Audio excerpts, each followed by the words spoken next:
ఈ పరిశుద్ధ దినమందు ప్రభువైన యేసుక్రీస్తు వారిని స్తుతించి ఆరాధించుటకు పనులన్నింటినీ త్వరగా ముగించుకొని సిద్ధపడి ఆశ కలిగి చేరివచ్చిన మీ అందరికీ ప్రభువైన యేసుక్రీస్తు వారి నామములో నా హృదయపూర్వక వందనాలు తెలియజేస్తుంటున్నాను. అందరికి వందనాలమ్మా.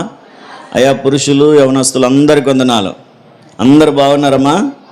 సంతోషంగా క్షేమంగా ఆరోగ్యంగా ఉన్నారా? రైట్. దేవుడు మిమ్మల్ని అందరినీ దీవించి ఆశీర్వదించునుగాక. రైట్. ఏదేమైనా ఈరోజు ఈ కోతకాల అర్పణలను గురించి నేను తప్పకుండా బోధిస్తాను. కానుకలను గురించైనా, దశమ భాగాల గురించైనా, ఇచ్చేటువంటి అర్పణల గురించైనా నాకు బోధించడానికి ఉన్న ఒకే ఒక అవకాశం ఎప్పుడంటారు? ఇప్పుడేనా? ఇక మళ్ళీ ఎప్పుడైనా చెప్పానా ఇంతకుముందు ఎప్పుడైనా? సంవత్సరంలో మళ్ళీ ఎక్కడ ఇంకా ఈ డబ్బుల విషయాలు కానీ, కానుకల విషయాలు కానీ బహుశా నేను బోధించను, బహుశా అడిగినట్టు కూడా నాకు గుర్తు లేదు. అయితే దైవ సేవకునిగా ఉన్న ఒక హక్కు, ఒక అధికారం ఏంటంటే కోతకాలపు అర్పణల గురించి చెప్పగలిగే ఒక సమయం, దేవుడు ఇచ్చినటువంటి సమయం. అర్పణల పండుగ కంటే ఒక వారం ముందు లేదా పండుగ రోజు, ఈ 2 వారాలు తప్పకుండా కానుకల గురించి బోధించడం జరుగుతుంది. కాబట్టి ఎవరు అపార్థం చేసుకొని సారీ 2 వారాలు ఓకే కానుకల గురించే చెప్తాడు అనుకున్నారు. ఏమ్మా, ఈ 2 వారాలు చెప్పాల్సిన సందర్భం ఇదే, అంతేనా? క్రిస్మస్ పండుగ రోజు దేనికోసం చెప్తాం? ఆయన శిలువ శ్రమలు చెప్తే బాగుంటుందా? అది సందర్భం కాదు. ఏ సందర్భంలో ఆ సందర్భానికి అనుకూలమైన వాక్యాన్ని బోధించాలి. కాబట్టి ఈరోజు దేవునికి ఇచ్చే విషయంలో దేవుని వాక్యం ఏం బోధిస్తుందో కొద్ది నిమిషాలు దేవుని వాక్యాన్ని శ్రద్ధగా విందాం. పోయిన ఆదివారం ఏ వాక్యం గుర్తుందా ఎవరికైనా? చెప్తారా? ఎవరో ఊరకుండండి అన్నారు. ఊరకుండమని చెప్పింది ఎప్పుడు? రాత్రా? స్ప్రైటా? బుధవారమా? సోమవారం రాత్రి యవనస్తుల గుడిలో చెప్పినట్టు గుర్తుంది నాకైతే. ఊరకే నిలవబడి చూస్తే ఎంత గొప్ప కార్యాలు జరుగుతాయో. ఆదివారం ఏం విన్నాం? ఇది మొదలుకొని దేవుడు మనలో ఏ విధంగా ఆశీర్వదిస్తాడని గుర్తున్నాయా? ఎవరికైనా చెప్తారా? ఇది మొదలుకొని దేవుడు ఏం చేస్తాడు?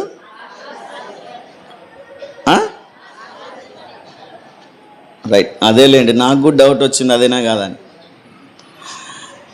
ఈరోజు కొత్తకాల అర్పణల గురించి బైబిల్ ఏం చెప్తుంది? బైబిల్ దృష్టికోణంలో ఆలోచన చేద్దాం. మనుషులు చెప్పే మాటలు వద్దు మనకు. కొంతమంది బోధకులు వాళ్ళకు అనుకూలంగా చెప్పుకోవచ్చు, కొంతమంది వ్యతిరేకంగా చెప్పచ్చు, కొంతమంది అవసరమే లేదని చెప్పచ్చు. అయితే దేవుని వాక్యం ఏం చెప్తుంది? కోతకాల అర్పణల గురించైనా, దశమ భాగాల గురించైనా, దైవ సేవకులకు ఇచ్చే విషయమైనా, సంఘానికి ఇచ్చే విషయమైనా దేవుని వాక్యం ఏం చెప్తే అదే చేద్దాం. అదేనా? నేను చెప్పింది చేస్తారా? వాక్యం చెప్పింది చేస్తారా? రైట్, వాక్యం చెప్పినదే నేను కూడా చెప్తాను, అంతేనా? దేవునికి ఇచ్చే విషయంలో కోతకాల అర్పణల పండుగ చేయమని దేవుడు నియమించాడు. ఒకానొక కాలాన్ని, ఒక నిర్దిష్టమైన సమయాన్ని దేవుడు నిర్ణయించి సంవత్సరాంతమందు ఇదిగో పంట నీ ఇంటికి వచ్చే సమయంలో నీవు చేయాల్సిన పని ఒకటి ఉంది. పంట బాగా దేవుడు ఇచ్చాడు కదా అని తీసుకుపోయి ఇంట్లో పెట్టుకోవడం కాదు. ఏం చేయాలా? ఆ సమయంలో తప్పకుండా దైవ సేవకుని, సంఘాన్ని, సమాజాన్ని, దేవుణ్ణి జ్ఞాపకం చేసుకొని ఆ తర్వాత నువ్వు పంటను అనుభవించాలని దేవుని వాక్యం చాలా స్పష్టంగా తెలియజేస్తుంది. అయితే ఈరోజు ఈ కోతకాల అర్పణల పండుగ ఈ చేసే సమయంలో దానిని గూర్చినటువంటి కొన్ని లేఖన ఆధారాలతో కొద్ది నిమిషాలు దేవుని వాక్యాన్ని విందాం. త్వరగా ముగించే ప్రయత్నమే చేద్దాం. చదవబడిన లేఖన భాగాన్ని మరొకసారి మనం చదువుకుందాం. నీవు పొలములో విత్తిన నీ వ్యవసాయముల తొలి పంట యొక్క కోత పండుగను, పొలములో నుండి నీ వ్యవసాయ ఫలములను నీవు కూర్చుకొనిన తర్వాత సంవత్సరాంతమందు ఫల సంగ్రహపు పండుగను ఆచరించవలెను. ఏం చేయాలంట? ఆచరించడం అంటే నీ పంట ఇంటికి వచ్చే సమయంలో నీ ఫలాలన్నీ కూర్చుకునే సమయంలో నువ్వు ఒక పని చేయాలి అని ఇశ్రాయేలీయులకు చాలా చక్కగా తెలియజేస్తూ ఉన్నాడు. అది పంట వచ్చే సమయంలోనే మాత్రమే కాదు, కానీ దేవుని మందిరానికి వచ్చే ప్రతిసారి మనం చేయాల్సిన పని కూడా ఒకటి దేవుడు తెలియజేశాడు. 15వ వచనం ఆఖరి లైన్ ఎవరైనా చదవగలిగితే త్వరగా చదవండి. 15వ వచనం ఆఖరి లైన్, నా సన్నిధిని ఎవడును వట్టి చేతులతో కనబడకూడదు. అమ్మా, ఈ మాట అర్థమైందా మీ అందరికీ? ఏం చెప్తున్నాడు దేవుడు అంటే, నా సన్నిధిలో ఎవడు వట్టి చేతులతో కనిపించకూడదు అంటే ఏం చేయమని? ఖాళీ చేతులతో రావాలా? ఎంతమంది ఖాళీ చేతులతో వచ్చారు? మీ చేతులు ఎత్తి చూపించండి ఒకసారి. ఏమనుకోలేండి, ఖాళీ చేతులతో వచ్చిన వాళ్ళు ఎవరు రాము. సాధ్యమైనంత మట్టుకు ఖాళీ చేతులతో ఎవరు రాము. అయితే ఖాళీ చేతుల్లో కాకుండా ఆ చేతితో ఎంత విలువైన కానుకను తీసుకొస్తున్నాం అన్నది కూడా దేవుడు చూస్తాడు. 100 రూపాయలు పట్టుకు రావడం కానుకే, 10 రూపాయలు పట్టుకు రావడం కూడా. కానీ ఎవరు ఎక్కువ ఇష్టం అంటారు దేవునికి? 100 రూపాయలైనా 10 రూపాయల వల్ల నచ్చరా? 2 కాసులు వేసినా దేవుడు మెచ్చుకున్నాడుగా. కానీ ఇచ్చే మనసును బట్టి, ఒకటి మనకున్న స్థానాన్ని బట్టి కూడా. కలెక్టరు ఎక్కువ వేయచ్చు, టీచర్స్ ఇంకొంచెం ఎక్కువ వేయచ్చేమో, అక్కడ అసిస్టెంట్లుగా ఉన్నవారు అంత వేయకపోవచ్చు, అంతకంటే చిన్న స్థాయి ఉద్యోగం చేసేవాళ్ళు అంత వేయకపోవచ్చు. అయితే ఎవరెవరి స్థాయిని బట్టి, ఎవరెవరికి దేవుడిచ్చిన ఆ సామర్థ్యాన్ని కొలది కానుక అర్పిస్తాం. ఎంతైనా పర్వాలేదు, కానీ కానుకతో మనం దేవుని మందిరానికి రావాలి. అందుకే వట్టి చేతులతో రాకుండా ఏం చేయాలంట? దేవుని మందిరానికి వచ్చేటప్పుడు ద్వితీయోపదేశకాండం 16వ అధ్యాయంలో కూడా ఈ మాటలనే మనం రిపీట్గా వింటాం. చూడండి ఒకసారి, ద్వితీయోపదేశకాండము 16వ అధ్యాయము 16వ వచనాన్ని చదవండి.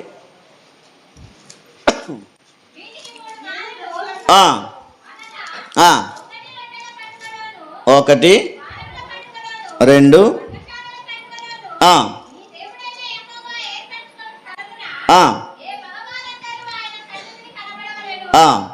17 కూడా, వారు వట్టి చేతులతో యెహోవా సన్నిధిని కనబడక నీ దేవుడైన యెహోవా నీకు అనుగ్రహించిన దీవెన చొప్పున ప్రతి వాడును తన శక్తి కొలది ఇయ్యవలెను. దేవుని సన్నిధికి ప్రతి వారము మందిరానికి వచ్చేటప్పుడు ఖాళీ చేతులతో రాకూడదు. అది పెద్దలనే కాదు, పిల్లలైనా సరే.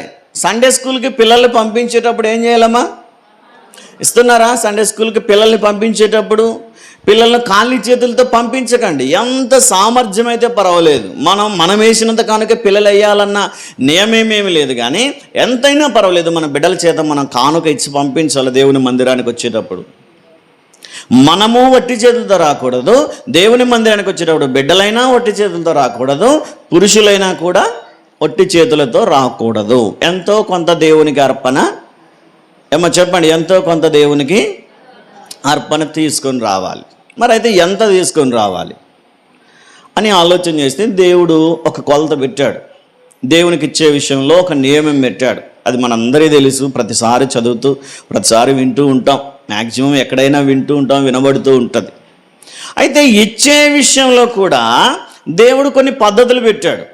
ఎన్ని రకాలుగా దేవునికి మనం ఇవ్వచ్చు అని ఆలోచన చేస్తే దేవుని వాక్యం కొన్ని విధానాలు చెప్పింది. దేవుని వాక్యాన్ని చెప్తున్నట్టుగా దేవునికైనా, దేవుని సన్నిధికైనా, సంఘ కాపరికైనా, కూర్చోలేదు మల్లవారం ఇద్దరు వినండి, దేవునికైనా, దేవుని సన్నిధికైనా, సంఘానికైనా, సంఘ కాపరికైనా మనం ఇవ్వాల్సినటువంటి కానుకలు వాక్య ప్రకారము 5 రకాలుగా ఇవ్వాలంట. ఎన్ని రకాలుగా? 5 రకాలుగా కానుకలు ఇవ్వాలి. మాకు ఒక రకంగా ఇవ్వడానికే ఇష్టం లేదు సార్ అంటారా? 5 రకాలు ఖచ్చితంగా ఇవ్వాల్సిందే అని బైబిల్ చెప్పట్లేదు, కానీ ఏ సందర్భానికి సరిపోయే కానుక ఆ సందర్భానికి దేవుడు నియమించి పెట్టాడు. కాబట్టి ఈరోజు క్లుప్తంగానైనా ఈ 5 రకాలు విందాం. అందులో మొదటిది ప్రథమ ఫలములు. ప్రథమ ఫలములు వేరు, రెండవదిగా దశమ భాగములు వేరు, మూడవదిగా మ్రొక్కుబడులు వేరు, నాలుగవదిగా కృతజ్ఞతార్పణలు వేరు, ఐదవదిగా స్వేచ్ఛార్పణలు వేరు. ఐదు సందర్భాలలో ఇవ్వదగినవి. నువ్వు స్వేచ్ఛార్పణ తీసుకొచ్చి దశమ భాగంలో పెట్టడానికి వీల్లేదు, దశమ భాగం తీసుకొచ్చి ప్రథమ ఫలాల్లో పెట్టడానికి వీల్లేదు. ఏ సందర్భానికి తగిన ఆ సందర్భపు కానుకను దేవునికి మనం అర్పించబద్ధులమై ఉన్నామని దేవుని వాక్యం తెలియజేస్తుంది. మొదటిగా మనం ఆలోచన చేస్తే ప్రథమ ఫలములు ఏ సందర్భాల్లో ఇవ్వాలి అని మనం ఆలోచన చేస్తే నెహెమ్యా గ్రంథంలో మనం చూస్తాం. చూడండి, వారు ఇశ్రాయేలీయులు ఒక నిర్ణయం చేసుకున్నారు. ఏం నిర్ణయం చేసుకున్నారు వారు అని మనం ఆలోచన చేస్తే నెహెమ్యా గ్రంథము 10వ అధ్యాయము 35 నుంచి కొన్ని వచనాలు చదవండి. మా భూమి యొక్క ప్రథమ ఫలములను, సకల వృక్షముల ప్రథమ ఫలములను ప్రతి సంవత్సరము ప్రభువు మందిరమునకు మేము తీసుకొని వచ్చినట్లుగా నిర్ణయించుకొంటిమి. చాలు, ఇక్కడ ఇశ్రాయేలీలందరూ మాట్లాడుతూ ఒక నిర్ణయాన్ని తెలియజేశారు. నెహెమ్యా భక్తుడు అదే తెలియజేస్తున్నాడు. ఇదిగో మేము ఒక తీర్మానం తీసుకున్నాం, మేము ఒక నిర్ణయం చేసుకున్నాం. ఏమని తీర్మానం చేసుకున్నారంటమ్మా? అమ్మా అర్థమవుతుందా? నా మాటలు అర్థమవుతున్నాయా? ఏమని తీర్మానం చేసుకున్నారంట? ఎందులో నుంచి? భూమి యొక్క ప్రథమ ఫలములను, సకల వృక్షముల ప్రథమ ఫలములను ప్రతి సంవత్సరము ప్రభువు మందిరమునకు తీసుకొని వచ్చినట్లుగా నిర్ణయించుకుంటిమి. ప్రథమ ఫలము మన పంటలో వచ్చిన మొదటి ప్రథమ ఫలాలను దేవుని సన్నిధికి ఇవ్వాలి. అది పొలంలోనే కాకపోయినా 36వ వచనంలో చూస్తే బిడ్డల విషయంలో కూడా తీర్మానం చేసుకున్నారు. చూడండి ఒకసారి 36వ వచనం, 36, 37 కూడా చదవండి అమ్మా.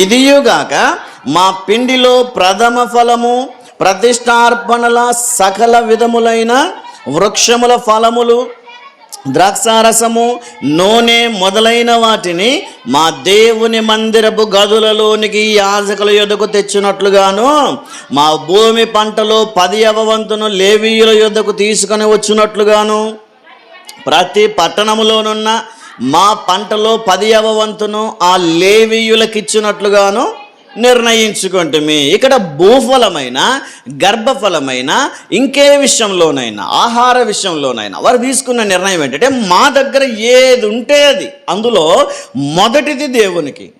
అది దేవుని వాక్యం చెప్తున్నది. మనం ఏది సంపాదించినా, మనం ఏది సాధించినా, మనం ఏది కూడబెట్టుకున్నా, మనకు ఏది లభించినా, మనం ఏది కష్టపడి సంపాదించుకున్నా సరే అందులో నుంచి ప్రథమ ఫలాన్ని ఎవరికి ఇవ్వాలంట? దేవునికి ఇవ్వాలి, లేదా దేవుని సేవకునికి ఇవ్వాలి, లేదా దేవుని మందిరానికి ఇవ్వాలి. ఈ 3 పదాలు గుర్తుపెట్టుకోండి. దేవునికి ఇచ్చిన, దైవ సేవకునికి ఇచ్చిన, దేవుని మందిరానికి ఇచ్చిన ఒక్కటే. మరి పదాలను విడదీసి మందిరానికి వేరు, సారికి వేరు అనుకోవద్దండి. సారికి ఇచ్చిన మందిరానికి ఇచ్చినట్లే, మందిరానికి ఇచ్చిన సారికి ఇచ్చినట్లే, మందిరానికి సారికి ఇచ్చిన దేవునికి ఇచ్చినట్లే. ఈ 3 వేరు కాదు.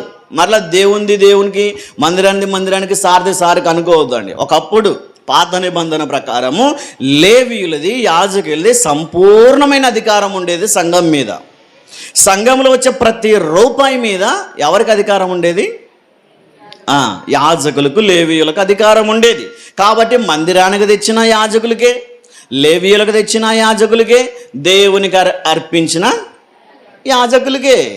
అక్కడ ఉన్నది అర్హులు వాళ్ళు మాత్రమే, సేవకులు మాత్రమే. అయితే రాను ఇంకా పరిస్థితులు ఎలా మారిపోయాయో మనందరికీ తెలుసు.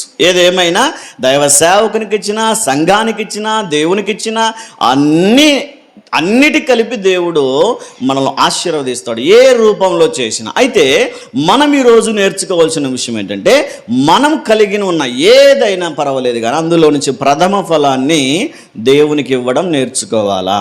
ఏం చేయాలంటమ్మా? ఏది?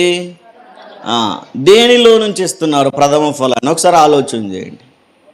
కొంతమంది తల్లులు బియ్యం తీసుకొని వస్తారు. వాళ్ళు బియ్యం ప్యాకెట్ విప్పిన వెంటనే, మరి వాళ్ళు ఏ కొలతతో ఇస్తున్నారో తెలియదు కానీ, వెంటనే మొదటగా దైవ సేవకులకు ఇచ్చి ప్రార్థన చేయించుకుని వెళ్తారు. అంటే ఆ బియ్యం ప్యాకెట్ వారు ఉప్పి వండుకొని తినడానికంటే ముందుగా అందులో నుంచి ప్రథమ ఫలాన్ని తీసుకొని దైవ సేవకులకు ఇస్తున్నారు. అది ప్రథమ ఫలం. ఎవరి దగ్గరైనా పంట వచ్చినప్పుడైనా సరే, ఎవరికైనా జీతం సంగతి వేరనుకోండి, తర్వాత చెప్తున్నా దశమ భాగంలో. ఇంకోటి గర్భఫలం విషయంలోనైనా మొదటి కుమారునైనా మొదటి కుమార్తెనైనా సంఘములో పరిచర్య నిమిత్తం మనం అర్పించి లేదా ప్రతిష్ఠించే ఆ భారము బాధ్యత కూడా మనకు ఉండాలి అని దేవుని వాక్యం తెలియజేస్తుంది. మొన్న ఎవరు దేవమ్మ గారు అనుకుంటా వంకాయలు పంపించారు. ఏమ్మా అంటే మా చెట్టుకు కాసినాయి సార్, ఫస్ట్ మీకే ఇస్తున్నాము అంది. అదే ప్రథమ ఫలం అంటే అదేనా? మా ఇంటి దగ్గర లేదు సార్ వంకాయ చెట్టు అంటారా? ఏదైనా పర్వాలేదు. మొన్న లింకన్ రాజన్న గారు కూడా పంపించారు. ఏటివి? నేరేడు పళ్ళు. ఏదైనా పర్వాలేదు. మన కలిగి ఉన్న దానిలో మొదట దేవునికి ఇవ్వడం నేర్చుకోవాలి. అది చిన్నదైనా పెద్దదైనా పర్వాలేదు, ఏదైనా పర్వాలేదు, మొదటిది దేవునికి. ఇంకొకటి ఏం చెప్పాడంటే, మీ పిండిలో కూడా అంట, మీ పిండి పిసుకు తొట్టి వర్ధిల్లాలంటే మీ ముద్దలో మొదటి ముద్ద దేవునికి, అంటే దేవుని సేవకునికి. మరి పిండి పిసికినప్పుడు తీసి పెడుతున్నారా మా కోసం? తీసిపెట్టి గృహదర్శనాలకు వచ్చినప్పుడు ఇవ్వండి, సంచి పట్టుకొని వస్తాం. అట్లని కాదు ఆయన దేవుని ఉద్దేశం కానీ మొదటి స్థానం మన భోజనంలోనైనా. కొంతమంది ఉంటారు, మొదటి ముద్ద తీసి పక్కకు పెట్టేస్తారు. ఏం బాబు మంచి ఆహారం ఎందుకు పక్కకు పెట్టామంటే, ఇది దేవుంది సార్ అంటారు. ఆడ పెడితే తింటాడా దేవుడు? అంటే మొదటిది దేవునికి ఇస్తున్నావు కానీ ఎవరికి ఇస్తే అది దేవునికి ఇచ్చినట్టు అర్థం కొంతమందికి అర్థం కాదు. అందుకే మొదట ఫలము ఏదైనా సరే ప్రథమ ఫలము దేవునికి. అది గర్భఫలమైన భూఫలమైన ఆహార పదార్థాల్లోనైనా. అందుకే ప్రతి పండుగలో మీరు చేస్తున్నది అదే. పండుగలో మీరు చేసుకున్న పిండి వంటలన్నీ మొదటగా దైవ సేవకుడు వచ్చి ప్రార్థన చేస్తేనే మీరు భుజిస్తారు. అంతేనా? మీరు తిన్నాక పిలుస్తున్నారమ్మా? రాసారు తొందర పిల్లలు ఆకలి కొన్నారు అంటారు. అంటే ఏంటి దాని అర్థం? మీరు వచ్చి ప్రార్థన చేస్తేనే, మొదట మీరు తింటేనే, మొదట మీరు ప్రార్థన చేస్తేనే. అదే దేవుని వాక్యం చెప్తున్నది. అయితే అన్ని విషయాల్లో మనము ప్రథమముగా దేవునికి అర్పించాలని దేవుని వాక్యం తెలియజేస్తూ ఉంది. ఏ విషయంలోనైనా ప్రథమ ఫలాన్ని దేవునికి ఇవ్వాలి. మరి చిన్న చిన్నవైతే ఇస్తాం, వంకాయలైనా కూరగాయలైనా ఒకవేళ ఇస్తాం. మనకు ఒక 100 ప్యాకెట్ల బియ్యం పంట వచ్చింది, ఏం చేయాలా? 10 ప్యాకెట్లు ఇవ్వాలా? ఎవరన్నా ఇచ్చారా? మరి వాక్య ప్రకారం ఎక్కడ జీవిస్తున్నాం మనం? ఎప్పుడు పోతాం పరలోకానికి? పోనీ 10 ప్యాకెట్లు అంటే దశమ భాగంలోనికి వస్తుంది అనుకోండి. ప్రథమ ఫలం ఇప్పుడు పంట వచ్చేది సంవత్సరంలో ఒక పంట వేసామనుకోండి, ప్రతి నెల ఇస్తామా? ఒకసారి ఇస్తామా? ఒక్కసారి ఇస్తాం. పంట కోసిన కోతకాలంలో ఆ పంటని ప్రథమ ఫలంగా ఇస్తాం. మరల ప్రతి నెల ఇవ్వడానికి ఉండదు, దైవ సేవకునికి అడగడానికి కూడా ఉండదు. ఎందుకంటే సంవత్సరంలో ఒక్కసారి వచ్చే పంట నువ్వు ఒక్కసారే ప్రథమ ఫలం తెచ్చిస్తావు. అది ప్రథమ ఫలానికి దశమ భాగానికి ఉన్న తేడా. కానీ దశమ భాగం అట్లా కాదు. నెల నెల మనం సంపాదిస్తున్న సంపాదనలో ప్రతి నెల దశమ భాగం తీసి ఇవ్వాలి. బైబిల్ ప్రకారం అయితే నెలకొకసారి కాదు, దశమ భాగం 3 రోజులకు ఒకసారి ఇవ్వాలి. ఎన్ని రోజులంట? మనం వాక్య ప్రకారం అయితే చనిపోతాం, బతకలేం మనం కదా. 3 రోజులకు ఒకసారి దశమ భాగం ఏం సార్ అంటే 3 రోజులకు ఒకసారి మీరు నెల ఇచ్చినంతని కాదు, మీరు నెలలో ఎంత ఇస్తారో దాన్ని డివైడెడ్ బై చేస్తే 3 రోజులకు ఒకసారి దశమ భాగాలు ఇవ్వాల్సిన పద్ధతి క్రమం బైబిల్లో ఉంది. ఏదేమైనా సరే మొదటిగా మన పాయింట్ ఏంటంటే ప్రథమ ఫలములు దేవునికి ఇవ్వాలి. అందుకే సామెతల గ్రంథంలో కూడా సొలొమోను భక్తుడు తెలియజేస్తారు చూడండి, 3వ అధ్యాయము ఒకసారి 9వ వాక్యాన్ని చదవండి. 3వ అధ్యాయము 9వ వచనం. నీ రాబడి అంతటిలో ప్రథమ ఫలములను నీ ఆస్తిలో భాగమును ఇచ్చి యెహోవాను గణపరచుము.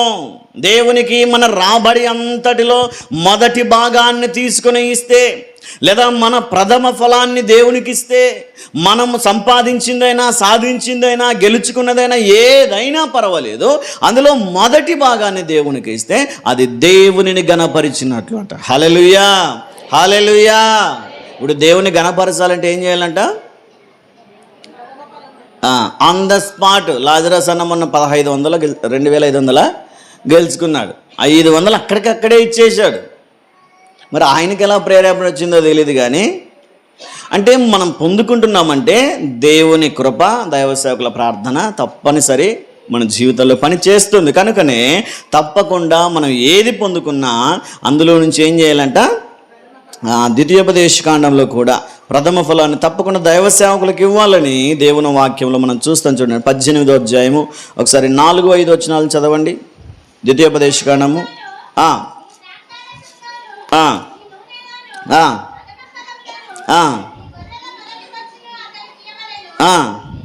నిత్యము యెహోవా నామమున నిలిచి సేవ చేయుటకు నీ గోత్రములన్నింటిలోనూ అతనిని అతని సంతతి వారిని నీ దేవుడైన యెహోవా ఏర్పరచుకొని ఉన్నాడు. దేవుడు ఏర్పరచుకొనిన దైవ సేవకులకు మీ రాబడిలో ప్రథమ ఫలములను ఇవ్వాలని దేవుని వాక్యం చాలా స్పష్టంగా తెలియజేస్తుంది. ఎవరైనా గుర్తొస్తున్నారా? బైబిల్లో మొదటి దానిని దేవునికి తీసుకొచ్చి ఇచ్చినవారు, ప్రథమ ఫలాన్ని మనం ఆలోచన చేస్తే ఆదికాండం 4వ అధ్యాయంలోనే ఒక ఇద్దరు వ్యక్తులు మనకు కనిపిస్తారు. ఎవరు? కయీను, హేబేలు. చదవండి ఒకసారి 3వ వచనం నుంచా.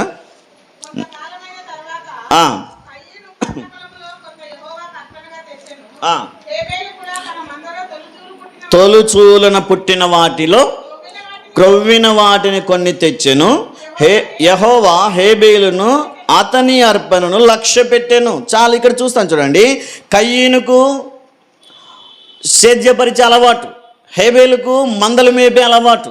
అయితే కయీను ఏవి తీసుకొచ్చాడో బైబిల్లో స్పష్టంగా లేదు, కానీ హేబేలు మాత్రము తొలిచూలు వాటిని అంటే మొదట పుట్టిన వాటిని. అంతేనమ్మా? తొలిచూలు అంటే ఏంటి? మొదట పుట్టిన వాటిని. అందుకే మొదటిది దేవునికి ఇవ్వాలి, మొదటి స్థానాన్ని దేవునికి ఇవ్వాలి.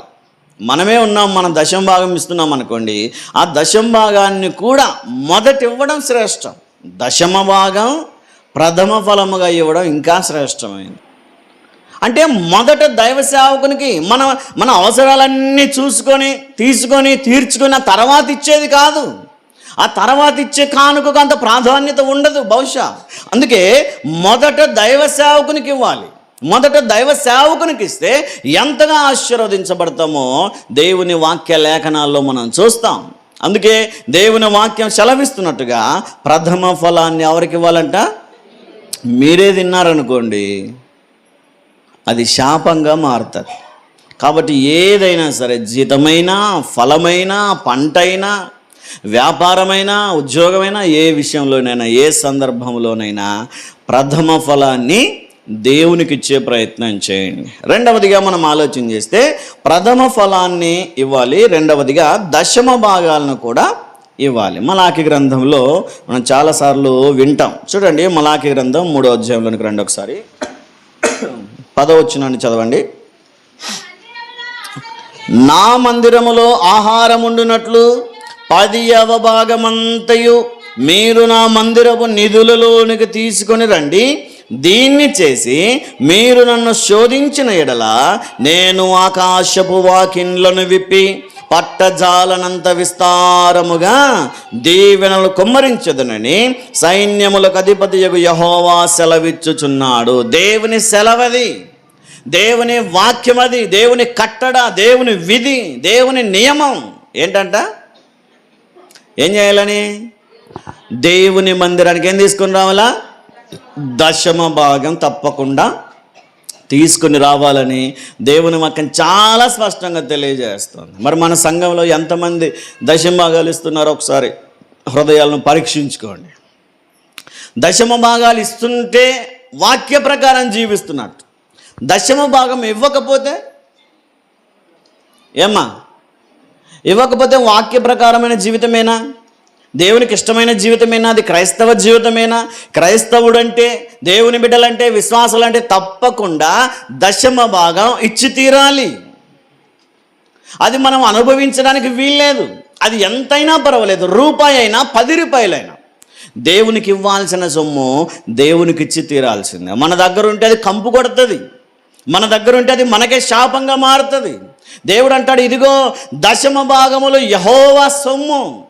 దేవుని డబ్బులు మన దగ్గర ఉండడానికి వీల్లేదు. మరి ఎంతమంది ఇస్తున్నారో ఒకసారి ఆలోచన చేయండి. దశమ భాగం అంటే కంపల్సరీ 10% ఉండి తీరాల్సిందే. ఏమో 10,000 ఉద్యోగం వస్తుంది అనుకోండి, ఎంత ఇవ్వాలంటారు? 8,000. 10,000 8,000 ఇస్తే బతికినట్టే మనం. ఎంత ఇవ్వాలంట? 1,000 రూపాయలు. 500 ఇచ్చామనుకోండి, దశమ భాగం. అది పేరుకేమో సార్ దశమ భాగం 500 సార్ అంటే దశమ భాగం కిందకి రాదు, అది జస్ట్ కానుకంతే. దశమ భాగం అంటే కంపల్సరీ 10% ఉండి తీరాల్సిందే. యాక్చువల్గా బైబిల్ ప్రకారం అయితే మనం 23% ఇవ్వాలా దశమ భాగం. 10% దేవునికి అంటే సంఘానికి, 10% దైవ సేవకునికి, ఒక 3% బీదలకు, విధవరాలకు, అనాథలకు ఇవ్వాలి. అది ప్రతి 3 సంవత్సరాలకు ఒకసారి ఇవ్వాలి. అట్లా 3 ఏళ్ళకు ఒకసారి దశమ భాగం 10% ఇస్తే సంవత్సరానికి 3% అయ్యిద్ది. ప్రతి నెల మనం దశమ భాగం సంఘానికి 10%, దైవ సేవకులకు 10% దశమ భాగము, బీదల విధవరాల నిమిత్తమై, అనాథల నిమిత్తమై, పరదేశుల నిమిత్తమై ఇచ్చిన 3%. మొత్తం ఎంత ఇవ్వాలంట? 23% ఇవ్వాలి. కానీ మనకు దశమ భాగం ఇచ్చే ఓపికే లేదా? దశమ భాగం ఇవ్వడానికే అవతల పడి ఉతలేస్తున్నాం. నాకు తెలిసి, తప్పుగా అనుకోవద్దండి, నాకు తెలిసి మందిరంలో ఒక 3 4 తప్ప దశమ భాగాలు ఇచ్చే మహానుభావుడే లేడు. ఏమ్మా? నాకు తెలిసి 2 3 తప్ప దశమ భాగాలు ఇచ్చే వ్యక్తులు లేరు. అంటే మిగతా వారందరూ వాక్యాన్ని ఎక్కడ పాటిస్తున్నారు, వాక్యాన్ని ఎక్కడ నెరవేరుస్తున్నారు? ఆలోచన చేయండి. అంటే ప్రతి నెల 500 ఇస్తాం కదా సార్ అంటే 500 కాదు, అది దశమ భాగం కిందికి రాదు. ఒకవేళ నీ జీతం 5,000 అయితే 500 దశమ భాగమే. నీ జీతం 10,000 అయితే 500 ఇస్తే దశమ భాగమా? 15,000 ఉద్యోగం చేస్తూ 500 200 300 ఇస్తూ దశమ భాగం అంటేనే దాంట్లో 10%. ఎంతైనా కానివ్వండి, ఉద్యోగంలో మనం చేస్తున్న ప్రతి దానిలో 10% దశమ భాగం. కొంతమంది ఇస్తారు దేవునికి 200 సారకు 200 అని. అది దశమ భాగం కిందకి రాదు. మనం అనుకుంటాం కానీ అది దశమ భాగం కిందకి రాదు. అది ఒక ప్రత్యేక కానుక అంతే. దేవుడు అది ప్రత్యేక కానుకగానే తీసుకుంటాడు, ప్రత్యేకమైన ఆశీర్వాదాలు ఇస్తాడు, కానీ దశమ భాగానికి సంబంధించిన ఆశీర్వాదాలు రావు. కాబట్టి దశమ భాగం అంటే 10%. అర్థమైందమ్మా? ఎవరికి ఇవ్వాలి దశమ భాగం?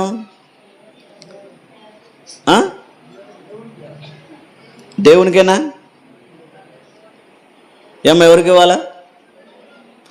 నేనే ఆప్షన్స్ ఇస్తాను, చెప్పండి. దేవునికా, సంఘానికా, కాపరికా? నేను రెఫరెన్స్లు చూపిస్తాను, మీరు నోటి మాటలు చెప్పకండి. ఎవరికి ఇవ్వాలంట? కాపరికా? చదివారా? ఎప్పుడైనా చదివారా కాపరికి ఇవ్వాలి దశమ భాగం అని? సంఘానికేనా?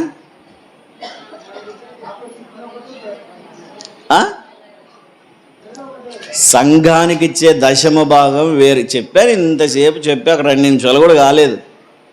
కానీ మనం ఇవ్వాల్సిన దశమ భాగం కంపల్సరిగా లేవీయుల స్వాస్థ్యము, యాజకులకు నా జీతము అంటాడు దేవుడు. చదువుతారా? చూడండి ఒకసారి,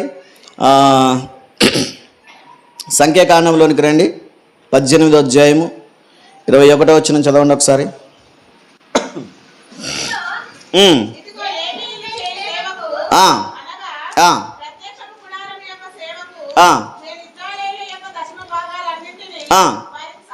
ఎవరికి? వారికంటే ఎవరికి? యాజకులకు. ఎవరు యాజకులు అంటే? సేవకుడు. సేవకునికి ఏమనిచ్చాడంటే దేవుడు, మీరిచ్చే దశమ భాగాలన్నీ సేవకునికి స్వాస్థ్యం.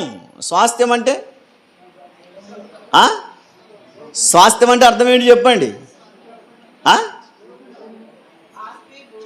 అంతేనా? ఇప్పుడు మీరు ఇచ్చే దశంభాగాలు ఎవరు ఆస్తంట చెప్పండి అమ్మా. నేనేం మిమ్మల్ని ఇంటికి వచ్చి అడగనులేండి.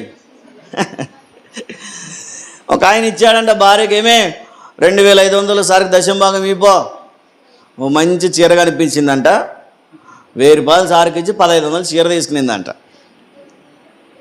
ఏమ్మా ఇచ్చామా అంటే ఇచ్చానండి. ఇంకా ఆయన సార్ నీళ్ళు అడగలేడు, ఆయనకి వెళ్ళి చెప్పలేడు సారు. ఇచ్చామా అంటే ఇచ్చాం. ఎంత ఇచ్చాం? ఆ దశంభాగమేనా? ఏమైందో తెలియదు, కానీ ఆ చీర మరి ఐరన్ చేసేటప్పుడు కాలిందో ఎప్పుడు కాలిందో తెలియదు, మొత్తానికి కాలిపోయి ఒక చిన్న హోల్ పడిందంట. ఇంకా లైఫ్లో ఆ చీర కట్టుకోలేదు ఆమె. కట్టుకుంటే ఆమె చిరిగిపోయింది. రంధ్రాలు పడిన చీరలు కట్టుకుంటారా? అంటే దేవుని డబ్బు దొంగిలించి కొన్న ఏ వస్తువు అయినా ఉపయోగపడదు. ఈ మాటను బాగా గుర్తించండి. అది అసలే యాక్చువల్గా దేవుని సొమ్ము. చూడండి, ద్వితీయోపదేశకాండంలోకి రండి ఒకసారి, క్షమించండి. లేవికాండం 27వ అధ్యాయము 30 వచనం చదవండి. లేవికాండం 27:30 చదవండి.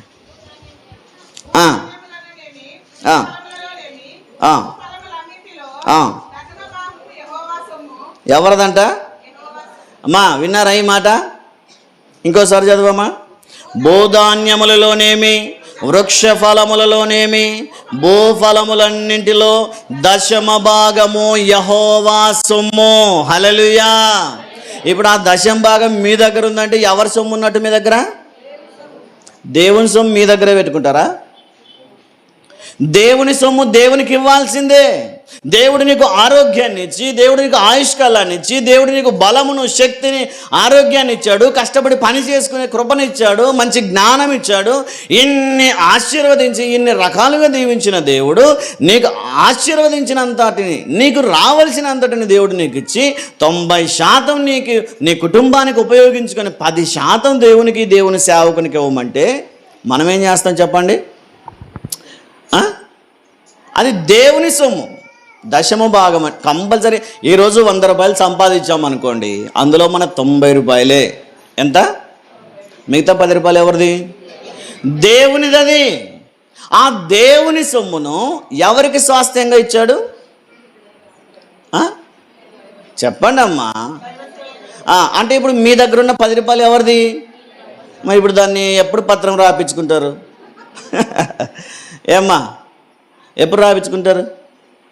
మీ దగ్గర ఉన్న 10 రూపాయలు మీది కాదది, దైవ సేవకుని స్వాస్థ్యం, దేవుని సొమ్ము. దేవుడు ఎవరికి ఇచ్చాడు? యాజకులకు, లేవీయులకు, దైవ సేవకులకు, సంఘ కాపరులకు స్వాస్థ్యముగా లేదా ఆస్తిగా దేవుడు అనుగ్రహించి ఉన్నాడని దేవుని వాక్యం చాలా స్పష్టంగా తెలియజేస్తుంది. అందుకే ఇందాక చదువుకున్నాం, దేవుని స్వాస్థ్యం దేవుడు ఎవరికి ఇచ్చాడు? లేవీయులకు లేదా యాజకులకు లేదా దైవ సేవకులకు దేవుడు ఇచ్చి ఉన్నాడని దేవుని వాక్యం చాలా స్పష్టంగా తెలియజేస్తుంది. కాబట్టి మనం సంపాదించే దానిలో ఏదైనా పర్వాలేదు, ఎంతైనా పర్వాలేదు, అందులో 10% దేవునికి కంపల్సరీ ఇవ్వాల్సిందే, దైవ సేవకులకు ఇవ్వాల్సిందేనని దేవుని వాక్యం చాలా స్పష్టంగా తెలియజేస్తుంది. దేవుడు అంటాడు, ఇదిగో యాజకులారా, ఇశ్రాయేలీయులు తీసుకొచ్చు 10% అది నేను మీకు స్వాస్థ్యముగా ఇచ్చి ఉన్నాను అంటాడు. ఇప్పుడు నా డబ్బు మీ దగ్గర ఎంతమంది దగ్గర ఉందో? మీ దగ్గర ఉన్న 10% ఎవరివి? దైవ సేవకునివి. కాబట్టి అది మీ దగ్గర ఉంటే ఆశీర్వాదం కాదు. మరి ఏం చేయాలా? ఎవరికి? ఎవరు దైవ సేవకుడు? నేనేనా? నేననే కాదు, సరే నేను పోతాను, తర్వాత వచ్చిన వాళ్ళకేనా? వాళ్ళు వెళ్ళిపోతారు, అప్పుడు మీ నోటితోనే చెప్తారు కాబట్టి అంటాను, ఎవరుంటే.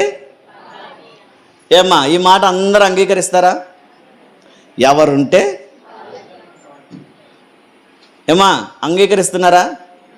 ఇప్పుడు నేనున్నాను, నాకు 10% ఇస్తారు, నేను వెళ్ళిపోయిన తర్వాత అంతేనా? ఏం నాకు ఇయ్యరా? పోయిన తర్వాత నువ్వు సంబంధం లేదు సార్ మాకు అంటారా? అది వాక్యానుసారం కూడా దైవ సేవకుడు ఎవరైతే మన దగ్గర ఉన్నారో ఎవరైతే మన కొరకు పరిచర్య చేస్తున్నారో, ఎవరైతే ప్రయాసపడుతున్నారో వాళ్ళకే దశమ భాగం ఇవ్వాలి. కొంతమంది మూట మోసుకొని పోతారు గుత్తికి. ఏం తీసుకొని? ఇప్పుడు ఎవరికి ఇస్తున్నట్టు? మనం దైవ సేవకునిక, ఇతర వ్యక్తులక? ఎవరు? నీకు బోధించే బోధకుడు ఎవరు? గలతీ పత్రిక 6:6 చదవండి ఒకసారి. గలతీలకు రాసిన పత్రిక 6వ అధ్యాయం 6వ వచనం చదవండి. వాక్యోపదేశము పొందువాడు ఉపదేశించువానికి మంచి పదార్థములన్నింటిలో భాగమియ్యవలెను. ఎవరికి ఇవ్వాలంటమ్మా? అమ్మా అందరూ చెప్పండి. ఈరోజు మాత్రం మీరు వినాల్సిందే. మీరు విన్నా వినకపోయినా చెప్పే బాధ్యత నాది ఉంది. మీరు ఇచ్చినా ఇవ్వకపోయినా పరిచర్య చేసే భారం నాకుంది. మీరు ఇవ్వకపోతే ఆగేదేముండదు, ఇస్తే ఆస్తులు సంపాదించేదేముండదు. ఎవరో ఒక ఆమె అనింది, మా ఊరికి ఏమి లేనట్టు వస్తారు, పోయేటప్పుడు లారీకి వేసుకుని వస్తారు అనింది. ఏమంట? నేను అదే లారీ బాడీకి మాట్లాడి పెట్టిన, పోయేటప్పుడు వేసుకోదామని. పేర్లు వద్దు, పేర్లు ఎవరు మాట్లాడొద్దండి. దేవుని వాక్యం తెలియజేస్తుంది. అంటే ఉపదేశం పొందువాడు ఎవరికి ఇవ్వాలా? ఉపదేశించువానికి. ఇప్పుడు మీరు దశమ భాగాలు ఇస్తున్నారో లేదో తర్వాత విషయం. ఒకవేళ ఇస్తే ఎవరికి ఇస్తున్నాం? కొంతమంది మూట మోసుకెళ్ళి గుత్తికిస్తారు, అది ఏం ఉపయోగం ఉండదు. ఆ దైవ సేవకునికి నీ పేరు కూడా తెలియదు. కొంతమంది తీసుకెళ్ళి హోసన్న వాళ్ళకి ఇస్తారు, గుడారాల పండుగలో ఇచ్చేస్తారు, వారికి మీ ముఖం కూడా తెలియదు. మీ కొరకు ప్రయాసపడే కాపరి ఒక ఆయన ఉన్నాడు, మీ కొరకు ప్రార్థన చేసే కాపరి ఒక ఆయన ఉన్నాడు, మీ కొరకు ఉపవాసం ఉండైనా కన్నీళ్లు విడిచైనా మీ కొరకు మీ కుటుంబాల కొరకు ప్రయాసపడే వ్యక్తి ఒకరు ఉన్నారు. ఆయనకు మాత్రమే హక్కు. కాబట్టి మీ దశమ భాగాలు ఎవరికి ఇస్తున్నారో ఆలోచించండి. పెద్ద సంఘమనో, లేదా గొప్ప సంఘమనో, లేదా మంచి సేవకుడనో, లేదా బాగా పలకరించేవాడనో, ఫోన్లు చేసి బలపరిచేవాడనో, ఎవరికి పడితే వారికి ఇవ్వడానికి వీల్లేదు. ఎవరికి ఇవ్వాలంట? ఆలోచన చేయండి. ఎవరికి దశమ భాగాలు ఇస్తున్నారు? అసలు మాకు దశమ భాగం ఇచ్చే అలవాటే లేదు సార్ అంటారా? అయితే మనం అలవాటు చేసుకోవాలి. అది ఖచ్చితమైన కట్టడ. నేను మిమ్మల్ని బలవంతం చేయను, బైబిల్ మిమ్మల్ని బలవంతం చేస్తుంది. ఇచ్చినా ఇవ్వకపోయినా దేవుడు పోషించేవాడు ఉన్నాడు. ఆత్మీయంగా ప్రేమించే సంఘ బిడ్డలు ఉన్నారు. నాకు ఎవరు ఇచ్చినా ఇవ్వకపోయినా అభ్యంతరం లేదు, కానీ ఇవ్వాల్సిన బాధ్యత భారం మీకు ఉంది. కంపల్సరీ. బాప్తీసం తీసుకున్నవారు బలలో పాలు పొందాలన్నది ఎంత ఖచ్చితమైన రూలో, బాప్తీసం పొందినవాడు దశమ భాగం ఇవ్వాలన్నది కూడా అంతే ఖచ్చితమైన రూలు. ఎంతమంది బలలో చేస్తున్నారో, ఎంతమంది దశమ భాగాలు ఇస్తున్నారో ఆలోచన చేయండి. కాబట్టి దశమ భాగము దేవుని సొమ్ము. దేవుడు ఎవరికిచ్చాడు? ఎవరికిచ్చాడు? కాబట్టి ఈరోజు ఒక ఆలోచన చేయండి. అది ఎంతైనా పర్వాలేదు, కానీ ఉపదేశించే సంఘ కాపరికి ఏం చేస్తారు?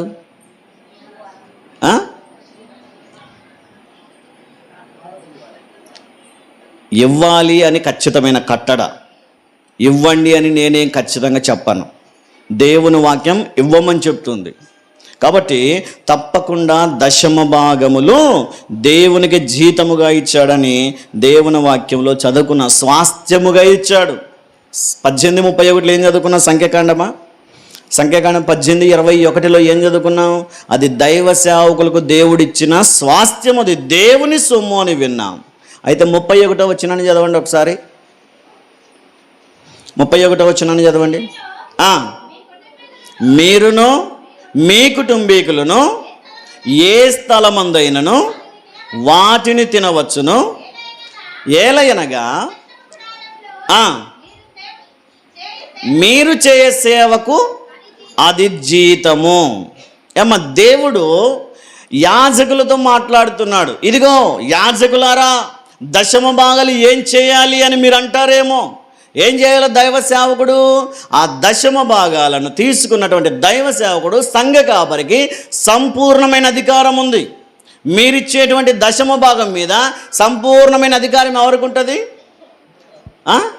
సార్ మొన్న 10,000 ఇచ్చాను సార్, ఏం చేశారు అంటే లెక్కలు చెప్పాలా దైవ సేవకుడు? ఏమా అర్థమవుతుందా? మీరు ఇచ్చిన కానుకి దైవ సేవకుడు లెక్కలు చెప్పాలా? మీరైనను, చదవమ్మా ఆ మాట ఒక మాట చదువు. మీరైనను మీ కుటుంబీకులైనను ఏ స్థలములోనైనను దానిని తినవచ్చు. దైవ సేవకునికి దేవుడిచ్చిన అధికారం అది. దేవుని బిడ్డలు ప్రేమించిన దశమ భాగం మీద సంపూర్ణమైన అధికారం ఎవరికి ఉంది?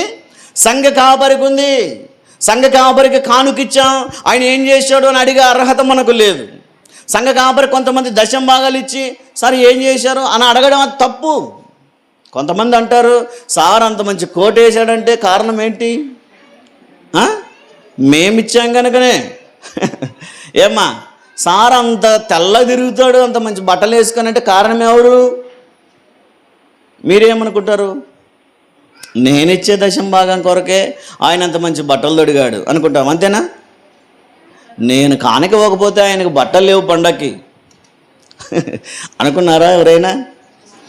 సంఘ కాపరి ఎప్పుడైతే ఆశీర్వదించబడతాడో ఆ సంఘానికి దీవెనది. కాబట్టి దేవుడిచ్చిన జీతం, ఆ మాట మీరు చదివారా? మీరైనను మీ కుటుంబీకులైనను ఏ స్థలముందైనను దానిని తినవచ్చును. ఏలయనగా ప్రత్యక్షపు గుడారములో మీరు చేయు సేవకు అది ఏమ్మా మీరిచ్చే దశమ భాగాలు దైవ సేవకునికి ఏమంట? సంఘం ఇచ్చే జీతం కాదు. ఎవరిచ్చే జీతం అది? దేవుడిచ్చే జీతం. సంఘం జీతం ఇస్తుంది, మరి దేవుడిచ్చే జీతాన్ని ఎందుకు మీరు పట్టుకున్నారు? సంఘం జీతం ఇస్తాను నెల నన్ను కుటుంబాన్ని పోషించడానికి సంఘ పరిచర్యను ప్రేమించి వారిచ్చే జీతం వారు ఇస్తారు, కానీ దేవుడు నాకిమ్మని మీకు ఇచ్చాడు, అది మీ దగ్గరే ఉండిపోతుంది. దాన్నే ఏమంటాం మనం? దశమ భాగం. దశమ భాగాలు దేవుడు దైవ సేవకునికి ఇచ్చిన జీతము. అంటే ఇప్పుడు మీ దగ్గర ఉన్న దశమ భాగాలు దేవుడు నాకు ఇచ్చినవి. ఇప్పుడు నా డబ్బు మీ దగ్గర ఉందని, ఇప్పుడు నా డబ్బు మీ దగ్గర ఉంటే మీరు ఏం చేయాలా? పత్రాలు తీసుకొని రావాలి, సాయంత్రం రాసుకొని తప్పకుండా. అబ్రహాం గారు యుద్ధంలో గెలిచి బయలుదేరి వస్తాడు. ఒకసారి 5 మంది రాజులతో, సొదొమ రాజులతో, ఐదుగురు రాజులతో యుద్ధం చేసి గెలిచి విజయవీరుడిగా తిరిగి ఇంటి ప్రయాణం అవుతున్నప్పుడు మార్గ మధ్యంలోనికి వచ్చినప్పుడు ఒక దేవుడు, మీకు అర్థం అవడానికి చెప్తున్నా, మెల్కీసెదెక్ ఆయన పేరు. ఏం పేరు? ఆయనకు తండ్రి లేడు, తల్లి లేదు, పుట్టుక లేదు, చావు లేదు, ప్రారంభం లేదు, ముగింపు లేదు. మరి ఇంక క్వాలిటీస్ ఎవరికి ఉంటాయి? దేవునికే. మరి దేవుడే అనుకోండి. మెల్కీసెదెకు మార్గంలో ప్రత్యక్షమయ్యాడంట. అబ్రహాము నిలవబెట్టి, ఇదిగో అబ్రహామా, దేవుడు నిన్ను ఆశీర్వదించునుగాక అన్నాడు. దేవుడు నిన్ను దీవించునుగాక అని చెప్పి అబ్రహాముకు రొట్టె ద్రాక్షారసం ఇచ్చాడంట. ఇప్పుడు రొట్టె ద్రాక్షారసం తీసుకున్నటువంటి అబ్రహాము తాను కలిగి ఉన్న దానిలో నుంచి దశమ భాగం తీసి మెల్కీసెదెకు ఇచ్చాడు. ఆదికాండం 14వ అధ్యాయంలో, ఇంటికి వెళ్ళాక, ఇప్పుడు కాదు, ఇంటికి వెళ్ళాక చదువుకోండి. ఆదికాండం 14వ అధ్యాయంలో చరిత్ర ఉంటుంది. ఇప్పుడు దశమ భాగం ఇచ్చినటువంటి అబ్రహాము బల్లలో పాలు పొందినట్లే ఈరోజు బల్లలో పాలు పొందుతున్న మనం కూడా ఏం చేయాలంట? దశమ భాగములు ఇవ్వాల్సిందే. బాప్తిసం లేనివారు, మారు మనసు లేనివారు, రక్షణ అనుభవం లేనివారు, పాపాలు ఒప్పుకోని వారు ఇచ్చిన లాభం లేదు. ఏ విషయంలో మరలా దేవుని వాక్యం ఖండితంగా చెప్తుంది. నేను దశమ భాగం ఇస్తున్నాను, దేవుడు నన్ను ప్రేమిస్తాడంటే కాదు. ముందు మనస్సు మారాలా, ముందు జీవితం మారాలా, ముందు మన ప్రవర్తన మారాలా. మనం మారకుండా దశమ భాగం ఇచ్చినా ఉపయోగం లేదు. మారిన మనిషి దశమ భాగం ఇవ్వకపోతే అది చాలా నష్టం. కాబట్టి బల్లారాధనలో పాలు పొందే ప్రతి ఒక్కరూ ఏం చేయాలంట? దశమ భాగములు ఇవ్వాలని దేవుని వాక్యం చాలా స్పష్టంగా తెలియజేస్తుంది. మన గంట కాదు, 2 గంటలు చెప్పినా మనం మారం, అంతేనా? కనీసం ఒక్కరైనా తీర్మానం తీసుకుంటారా? సరే, దైవ సేవకుడు ఇంత చెప్పాడు వాక్యంలో రెఫరెన్సులతో సహా, మరి అది దేవునిదే కదా, దైవ సేవకుడికి ఇవ్వాలి. ఎంత ప్రయాసపడినా మీరైతే ఒక్క తీర్మానం ఒక్కరైనా తీసుకోరు, కానీ చెప్పాల్సిన బాధ్యత నాకుంది కనుక చెప్తూ ఉన్నాను. దేవుని చిత్తం అయితే ఆ తీర్మానం తీసుకోండి. దశమ భాగం ఇచ్చిన వ్యక్తులు ఎంతగా ఆశీర్వదించబడ్డారో, ప్రథమ ఫలాలు ఇచ్చిన వ్యక్తులు ఎంతగా ఆశీర్వదించబడ్డారో వీలైతే వచ్చే వారం మీకు తెలియజేసే ప్రయత్నం చేస్తాను. కాబట్టి ఇప్పటిదాకా ఎన్ని విన్నాం మనం? మొదటిది ప్రథమ ఫలాలు, రెండవది దశమ భాగము. ప్రథమ ఫలం వేరు, దశమ భాగం వేరు. మూడవదిగా మ్రొక్కుబడులు. మ్రొక్కుబడులు అంటే వేరు. మరి దశమ భాగం నెల నెలలు తీసుకొచ్చి దశమ భాగం అంటే మ్రొక్కుబడి కాదు. అది మ్రొక్కుబడి అంటే ఏంటి?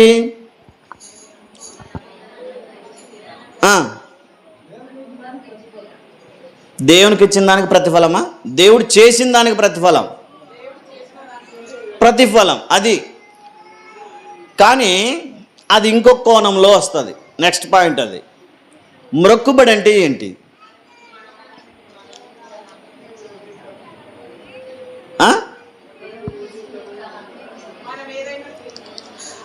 మనము ఉద్యోగం వస్తే ప్రభువా మొదటి జీతం నీకు ఇస్తాను అంటాం. అది మ్రొక్కుబడి.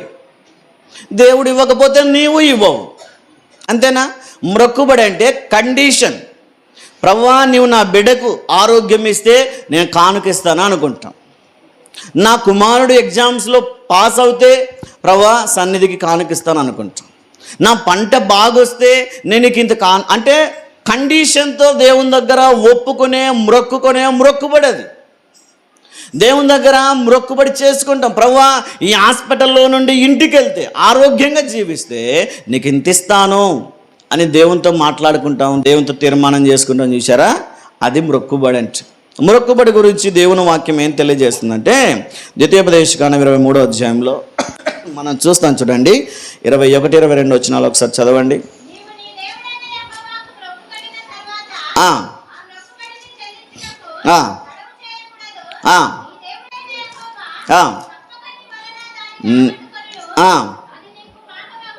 ఈ మాటను గమనించండి. దేవుని దగ్గర మ్రొక్కుకొనిన మ్రొక్కుబడి ఏదైనా ఒకవేళ నువ్వు నెరవేర్చకుండా తడువు చేస్తున్నావేమో. కొంతమంది అనుకుంటాం, ప్రభువా ఇదిగో ఈ మార్గములో క్షేమంగా వెళ్ళి క్షేమంగా తిరిగి వస్తే నేను దైవ సేవకులు కానుకిస్తానని మొక్కోవచ్చు, లేదా నా బిడ్డకు మంచి డెలివరీ జరిగితే కానుకిస్తాననుకోవచ్చు, లేదా నా పిల్లలకు ఆరోగ్యం బాగైతే కానుకిస్తాననుకోవచ్చు. మనం తీసుకున్న తీర్మానం ఏదైనా, మనం మ్రొక్కుకొనిన ఏ మ్రొక్కైనా మనము తడువు చేయకుండా చెల్లించాలి. ఈరోజు మనలో కూడా కొంతమంది ఉన్నారు, ఇంకా మ్రొక్కుకొన్నాం, దేవుడు బాగు చేశాడు, దేవుడు మనం అనుకునేది నెరవేర్చాడు, అయినా ఇంకా మనం ఆ మ్రొక్కుబడిని చెల్లించకుండా మన దగ్గరే పెట్టుకున్నాం. ఈ దేవుని వాక్యం తెలియజేస్తుంది, అది నీకు పాపమగును. ఏమవుతుందంట? ఏదైనా మ్రొక్కుకొనిన తర్వాత, ఏదైనా పర్వాలేదు, మ్రొక్కుకొనిన తర్వాత పలానా ఉద్యోగం నాకు వస్తే ఇది చేస్తాను, సార్కైనా పర్వాలేదు, సంఘానికైనా పర్వాలేదు, సంఘములో పరికరాలైనా పర్వాలేదు, ఎవరైనా సరే ఏదైనా మ్రొక్కుకొనిన తర్వాత మనము తడువు చేస్తే అది పాపం అవుతుంది. ప్లస్ దేవుడు ఏమంటాడంటే అది ఎలాగైనా దేవుడు రాబట్టుకుంటాడంటే మరలా అదేం మనమేం తినం.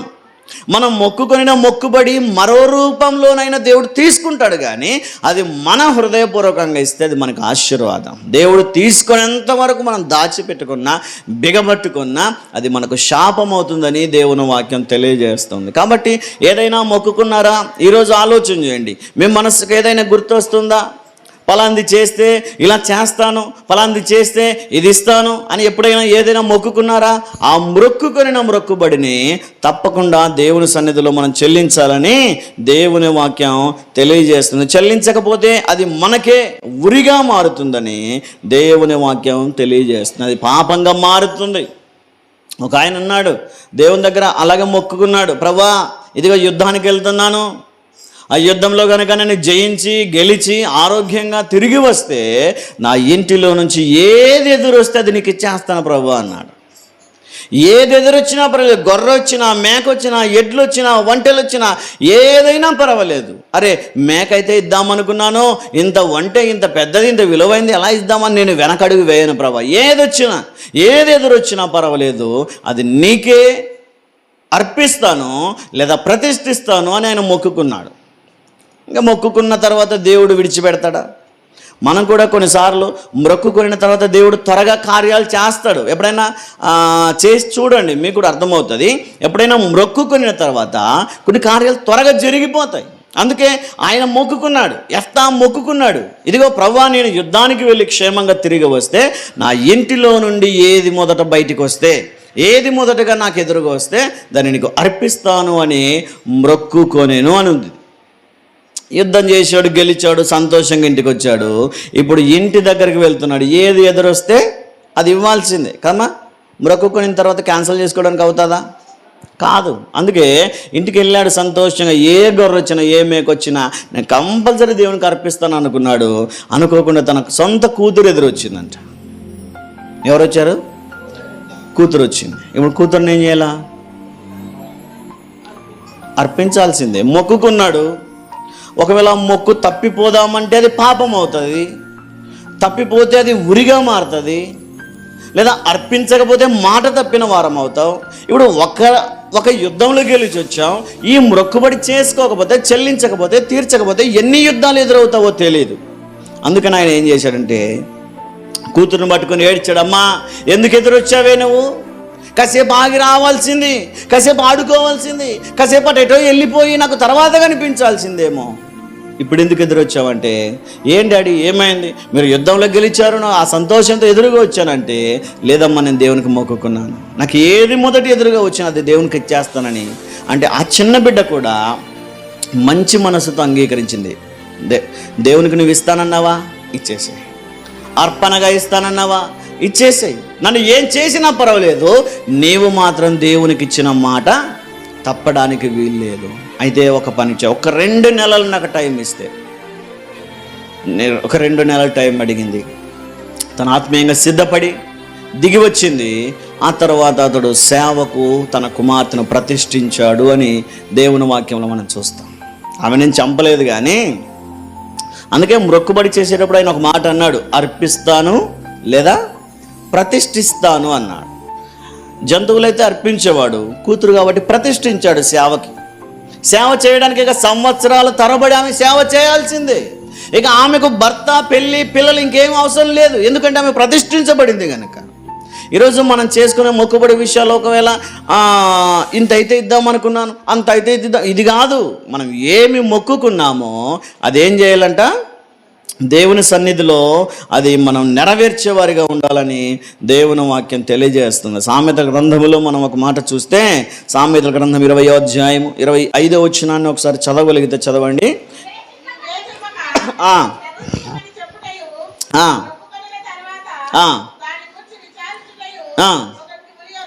ఇక్కడ చూడండి, మొక్కుకొనిన తర్వాత దానిని గూర్చి విచారిస్తే అది ఉరిగా మారుతుంది. విచారిస్తే అంటే, అరే ఎందుకు మొక్కుకున్నాను? మొక్కుకోకపోయినా బాగా అవుతుంది, మొక్కుకోకపోయినా బాగానే జరిగేదేమో. మీకు ఒక ఉదాహరణ చెప్తాను వినండి. ఎవరైనా మన ఇంటిలో వాళ్ళు డెలివరీ కోసం ఆపరేషన్ థియేటర్లోకి వెళ్ళామనుకోండి, ఒక టెన్షన్ ఉంటుంది. ఏమా మన బిడ్డ వెళ్ళింది అనుకోండి డెలివరీ కోసం, లోపల నుంచి క్షేమంగా తిరిగి రావాలని ప్రార్థన చేస్తాం. ఆ ప్రార్థనలో మనం ఒక పని చేస్తాం, ఏంటంటే ప్రభువా ఈ డెలివరీ క్షేమంగా జరిగితే నీకు కొంత కానుకిస్తాను ప్రభు అని మొక్కుకుంటాం. మొక్కుకున్న వెంటనే ఇంకా ప్రార్థన అయిపోగానే లోపల నుంచి అమ్మ డెలివరీ బాగా జరిగింది, తల్లి కొడుకు బాగున్నారని వార్త వచ్చింది అనుకోండి, అరే అనవసరంగా మొక్కుకున్నాను అనుకుంటామా? అట్లా అనుకుంటే, మొక్కుకొనిన తర్వాత విచారిస్తే, బాధపడితే, దుఃఖపడితే, మొక్కుకున్నాం ఓకే, అది కష్టమైన నష్టమైన అది అర్పించాల్సిందే. మొక్కుకొనిన తర్వాత నువ్వు విచారిస్తే, బాధపడితే అది ఏంగా మారుతుందంట? ఉరిగా మారుతుంది. నీ పాలిట శాపంగా మారుతుంది, నీ కుటుంబంలో శాపంగా, నీ బిడ్డల పట్ల శాపంగా మారుతుంది. కాబట్టి ఏదైనా మొక్కుకొనిన తర్వాత అది తడువు చేయకుండా నెరవేర్చాల. ఒక ఆమెకు పిల్లలు లేరు, చాలా సంవత్సరాలు ఎదురు చూసింది, కాక ఒక కుమారుడు అయ్యాడు. అడిగింది దేవుని సన్నిధిలో, ఏడ్చి ఏడ్చి ఏడ్చి మొర్ర పెట్టుకునింది, ప్రభువా ఒక్క కొడుకుని ప్రభువా నీ సేవకే ఇస్తాను ప్రభువా అని మొక్కుకునింది. దేవుడు కనికరించాడు, మరుసటి సంవత్సరానికే కొడుకునిచ్చేశాడు దేవుడు. లేక పిల్లలైతే మరి దేవునికి ఇవ్వాలా అనుకుంటాం మనమైతే. కానీ ఆ తల్లి ఏం చేసింది తెలుసా? ఎత్తుకొని పాలు విడిచిన వెంటనే ఎత్తుకొని వెళ్ళి ఏ మందిరంలో అయితే ప్రార్థన చేసిందో ఆ మందిరంలో సేవ చేయడానికి అప్పగించేసింది. ప్రతిష్ఠించింది. అమ్మా, ఇంత చిన్న పిల్లని ఎందుకు ఇడుస్తున్నావు ఇక్కడ? వాడి బాగోగులు ఎవడు చూసుకుంటాడు? వాడి చిన్న చిన్న విషయాలు, వాడి ఆలనా పాలన ఎవడు చూసుకుంటాడు? లేదండి, మీకు భారం కాకుండా బాబు ఇక్కడ పెరగాల్సిందే. ఏమైందమ్మా అంటే, ఇదిగో ఈ బాబును దేవునికి ఇస్తానని నేను మ్రొక్కుకొన్నాను. కాబట్టి ఏదైనా మ్రొక్కుకొనిన తర్వాత యెఫ్తా వలె కష్టమైనా సరే నెరవేర్చాల, హన్నా వలె కష్టమైన దాన్ని నెరవేర్చాల. కాబట్టి ఏ విషయంలోనైనా మొక్కుకునే ముందు ఒకసారి ఆలోచన చేయండి. మొక్కుకున్న తర్వాత నిర్లక్ష్యం చేయకండి. దేవుడు అంటాడు, అసలు మొక్కుకోకపోయినా పర్వాలేదు. ఇప్పుడు ఆపరేషన్ థియేటర్లో నుంచి క్షేమంగా ప్రభువా నడిపించంటే కూడా వింటాడు దేవుడు. నీవేమక్కడ కానుక మొక్కుకోవాల్సిన అవసరం లేదు. కానీ నీలో విశ్వాసం లేక, ఓహో కానుక ఇస్తే దేవుడు బాగు చేస్తాడేమో అని, ప్రభువా బాగా జరిగితే, డెలివరీ బాగా జరిగితే ఒక 1000 రూపాయలు కానుకిస్తాం ప్రభు అంట. అది నీలో విశ్వాసం లేక. దేవుని మీద విశ్వాసం అంటే కానుకలు అవసరం లేదు, దేవుడు నాకు చేస్తాడు మేలని సంతోషిస్తావు. అయితే ఏదైనా మొక్కుకునే సమయంలో ఒక్క నిమిషం ఆలోచన చేయండి.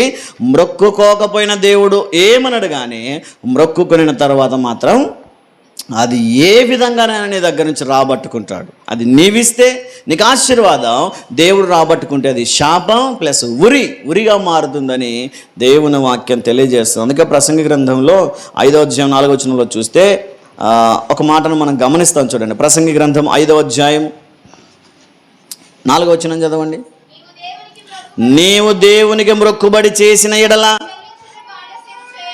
దాన్ని నెరవేర్చడానికి నువ్వు తడువు చేయొద్దు. దేవుని వాక్యం చెప్పేది అదే. ఏదైనా మొక్కుకొని ఎడల, దేవుని సన్నిధిలో ఏదైనా తీర్మానం తీసుకునే ఎడల దాన్ని తడువు చేయొద్దు. నువ్వు మొక్కుకోకపోయినా పర్వాలేదు, కానీ మొక్కుకున్న తర్వాత మాత్రము తడువు చేయొద్దు అని దేవుని వాక్యం చాలా స్పష్టంగా తెలియజేస్తుంది. కాబట్టి 3 విషయాలు: ప్రథమ ఫలము, దశమ భాగము, ఇంకా మొక్కుబడులు. 4వదిగా కృతజ్ఞతార్పణలు.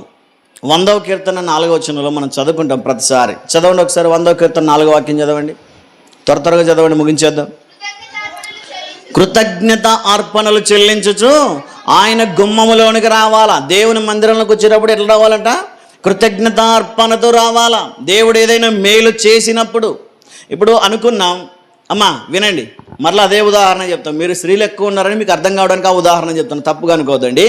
డెలివరీ బాగా జరిగింది, మనం ఏం మొక్కుకోలేదు, మనం ఏమనుకోలేదు, ప్రభా బాగానే జరగని డెలివరీ అని ప్రార్థన చేసామంటే ఏం మొక్కుకోలేదు. క్షేమంగా డెలివరీ అయింది, క్షేమంగా ఇంటికి వచ్చేశారు.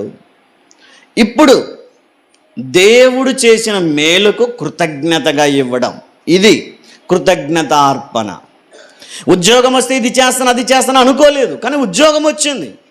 కానీ మనం చేసేటువంటి కృతజ్ఞత అర్పణ, దేవుడు చేసిన ఏ మేలుకైనా మనం కంపల్సరీ కృతజ్ఞత ఇవ్వాలి. ఆరోగ్యం విషయంలోనైనా, ఆయుష్ విషయంలోనైనా, ఏ విషయంలోనైనా, ఉద్యోగమైనా, గర్భఫలమైనా, ఎగ్జామ్స్ అయినా, ఇంటర్వ్యూ అయినా, ఏదైనా పర్వాలేదు, దేవుడు చేసిన ప్రతి మేలుకు ఏం చేయాలంట?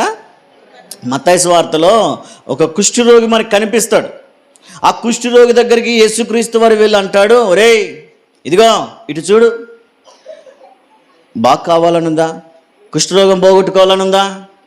నీకు ఇష్టమేనా అంటే వాడు అంటాడు, ప్రవ్వా నీకు ఇష్టమైతే నన్ను శుద్ధినిచ్చేయి ప్రవ్వా, నీకు ఇష్టమైతే నా కుష్ఠవ్యాధిని తొలగించు, నా కుష్ఠరోగాన్ని తీసివేయి ప్రవ్వా అని అడిగితే దేవుడు అంటాడు, వాడిని ముట్టి, వాని చేతులు ముట్టుకొని ఆ కుష్ఠరోగాన్ని బాగు చేయడానికి వాడిని ముట్టి, ఒరేయ్ నాకు ఇష్టమే, నువ్వు శుద్ధుడు కమ్మని చెప్పగానే వెంటనే వాడి కుష్ఠరోగం అని విడిచిపోయిందట. హల్లెలూయా, హల్లెలూయా. దేవుడు అన్నాడు, వాని కుష్ఠరోగం బాగైన తర్వాత సరే ఇంకెవ్వరికి ఏం చెప్పొద్దు, నాకు బాగా అయ్యిందని చెప్పి సంబరపడొద్దు, నాకు బాగా అయింది కదా అని విచ్చలవిడి తిరగొద్దు. మరి ఏం చేయాలి ప్రభు అంటే, నువ్వు దేవుని మందిరానికి వెళ్ళి మోషే నియమించిన కానుకనిచ్చి ఇంటికి వెళ్ళిపో అన్నాడు. అంటే బాగా అయితే కానుక ఇవ్వాలా? ఏం అర్థమవుతుందా? దేవుని మోషే తెలియజేసిన విషయం అదే. ధర్మశాస్త్రంలో మేలు పొందిన దానిని మరిచిపోకుండా మనం ఏం చేయాలంట? కృతజ్ఞత అర్పణ. ఎంతమంది హాస్పిటల్లో నుంచి ఆరోగ్యంగా ఇంటికి వచ్చారు, ఎంతమంది కష్టాల్లో నుంచి బయటకు ఆరోగ్యంగా వచ్చారు, ఎంతమంది అప్పుల సమస్యల నుంచి బయటకు వచ్చారు, ఎంతమంది తిరిగి కోలుకున్నారు, మరి ఎంతమంది కృతజ్ఞత అర్పణ ఇచ్చారు? ఈరోజు ఆలోచన చేయండి. దేవుని వాక్యం అంటుంది అది, ఏదైనా మేలు పొందుకున్నా దానికి కృతజ్ఞతగా నువ్వు చెల్లించాలి ఒక చిన్న కానుక. ఎంతైనా పర్వాలేదు, దేవుడు ఇంతేనా అంతేనా అన్నాడు. ఎంతైనా పర్వాలేదు ప్రభువా, నువ్వు చేసిన మేలుకు నేను ఇస్తున్న కృతజ్ఞత కానుక. అందుకే వాడు వెళ్ళి అక్కడ ఒక మోషే నియమించిన ఒక కానుకనిచ్చి అతడు ఆ దేశం మొత్తంలో అతడు ప్రకటించాడని దేవుని వాక్యం తెలియజేస్తుంది. ఈరోజు మనకుందా ఆ కృతజ్ఞత? దేవుని ద్వారా మేలులు అయితే పొందుకుంటున్నాం, దేవుని ద్వారా స్వస్థతలు అయితే పొందుకుంటున్నాం, దేవుని ద్వారా ఆరోగ్యం అయితే పొందుకుంటున్నాం, కానీ తిరిగి దేవునికి ఏమిస్తున్నామో ఒకసారి ఆలోచన చేయండి. దేవుని వాక్యం తెలియజేస్తున్నది, ఖచ్చితంగా మీరు పొందుకున్న ప్రతి మేలుకి ఏం చేయాలంట? కృతజ్ఞతార్పణ కానుక చెల్లించాలి. 5వదిగా స్వేచ్ఛార్పణ. ఏంటంట? అందరూ చెప్పండి అమ్మా. ఇంకా ఉన్నాయా సార్ అంటారా? ఇంకేం లేవు. ఉన్నా మీరు విన్నా వినరు, పాటించరు. అయితే ఇది ఒక్కటి వినండి. ఏం అర్పణ ఇది? పేరులోనే ఉంది, స్వేచ్ఛగా ఇచ్చేది. కట్టడేమి లేదు, నియమమేమి లేదు, ఆజ్ఞ ఏమీ లేదు. ఏమంటాం? అమ్మా పండగ రోజు భోజనాలు పెట్టాలా, ఎవరైనా ప్రేరేపించబడితే ఇవ్వండి అన్నాం. చాలామంది ఇచ్చారు దేవుని బిడ్డలు, ప్రేమ కలిగిన వారు. ఇప్పుడు అందులో ఏమైనా బలవంతం ఉందా? ఖచ్చితంగా ఇచ్చి తీరాలా అన్నామా? అది స్వేచ్ఛగా ఇచ్చారు. ఇవ్వకపోయినా అడుగుతారా ఎవరైనా? ఏమ్మా ఎందుకు ఇవ్వలేదని అడుగుతారా? ఎవరికి అడిగే అధికారం లేదు, ఖచ్చితంగా ఇవ్వాలన్న రూలు లేదు. మన హృదయంలో నిశ్చయించుకుంటే ఇదిగో నేను కూడా పార్టిసిపేట్ చేయాలా, నేను కూడా పాలిభాగస్తురాల్ని కావాలా అని మనంతటా మనం ప్రేరేపించబడితే స్వేచ్ఛార్పణ మనం ఇవ్వచ్చు, స్వేచ్ఛగా మనం అర్పించవచ్చు. ఇవ్వకపోయినా ఎవరు అడగరు, ఖచ్చితంగా ఇవ్వాలన్న రూల్ ఏమి లేదు. ఈ కానుక అందరికీ మనకిష్టమైన కానుక ఇది కదమ్మా. మాకు నచ్చినప్పుడు ఇస్తాం, లేనప్పుడు లేదు. అందరూ ఇదే చేస్తున్నారు, కానీ మిగతా 4 చాలా అరుదు చేసేవాళ్ళు. కృతజ్ఞతార్పణ చేసేవాళ్ళు కూడా కొందరు ఉన్నారు, కానీ దశమ భాగాల ప్రథమ ఫలాల దగ్గర చాలామంది వెనకబడిపోతున్నారు. అయితే స్వేచ్ఛార్పణ ఎజ్రా గ్రంథంలో 9:8 మనం ఎజ్రా గ్రంథం 2:68 చదివితే, ఎక్కడైనా మందిరం నిర్మించబడుతున్నప్పుడు మందిరం నిమిత్తం స్వేచ్ఛగా అర్పణ. ఎక్కడైనా మందిరం నిర్మించబడుతుంది అనుకోండి, మొన్న కడమూరు వాళ్ళు వచ్చారు, అయ్యా మందిరాన్ని నిర్మించుకుంటున్నాం, ఏదైనా సహాయం చేయండి అని అడిగారు. ఏమైనా బలవంతం చేశారా? ఏం బలవంతం లేదు. మన వంతుగా మన శక్తి కొలది స్వేచ్ఛగా అర్పించాం కొంత కానుక. ప్రభువా అక్కడ మందిరం నిర్మించబడితే అది నీకు ఘనత, మాకు ఆశీర్వాదం అని స్వేచ్ఛగా ఇచ్చాం. దాన్ని ఏం అర్పణ అంటాం? స్వేచ్ఛార్పణ. కాబట్టి స్వేచ్ఛగా ఇచ్చేది, ఏం బలవంతం లేదు ఈ విషయంలో. 5 రకాల కానుకలను గురించి మనం విన్నాం. మొదటిది ప్రథమ ఫలము, 2వది దశమ భాగము, 3వది మ్రొక్కుబడి, 4వది కృతజ్ఞతార్పణ, 5వది స్వేచ్ఛార్పణ. ఈ 5 మనం ఎన్ని చేస్తున్నామో ఆలోచన చేయండి. నువ్వు ఏదైనా పేరు పెట్టుకోసారి మనం ఇచ్చేది ఇంతే అంటారా? అది మీ ఇష్టం, నేనేం చేయలేను. మీరిస్తే మీరు ఆశీర్వదించబడతారు, మీరిస్తే మీరు దీవించబడతారు. అంతే, నా బలవంతం ఏమి లేదు, నా యొక్క బాధ్యత ఏమి లేదు అందులో. ఎవరిస్తే వారు దీవించబడతారు. మరి ఈరోజు ఈ కోతకాల అర్పణలో ఒక నిర్ణయం చేసుకోండి. నిజంగా దేవుడు ఇంత ప్రేమించాడు, ఇంత ఆరోగ్యం ఇచ్చాడు, కష్టాల్లో నష్టాల్లో ఇరుకులు ఇబ్బందుల్లో ఇంత సహాయం చేసిన దేవునికి నేను ఏం చేయగలుగుతాను, నా కుటుంబ పక్షాన నేను ఏం చేయగలుగుతాను అని ఆలోచన చేయండి. దైవ సేవకులుగా మీరు ప్రేమించగలిగే, మీరు పోషించగలిగే, మీరు సపోర్ట్ చేయగలిగే ఒక విలువైన కానుక మీరు ఇచ్చే ప్రయత్నం చేయండి. దైవ సేవకుని పోషించడం మీ బాధ్యత. అది ప్రథమ ఫలం రూపంలోనైనా, దశమ భాగం రూపంలోనైనా, మ్రొక్కుబడి రూపంలోనైనా, కృతజ్ఞత రూపంలోనైనా, ఏ రూపంలో ఇచ్చినా పర్వాలేదు, కానీ దైవ సేవకుడిని ప్రేమించాల్సిన బాధ్యత ఎవరిది?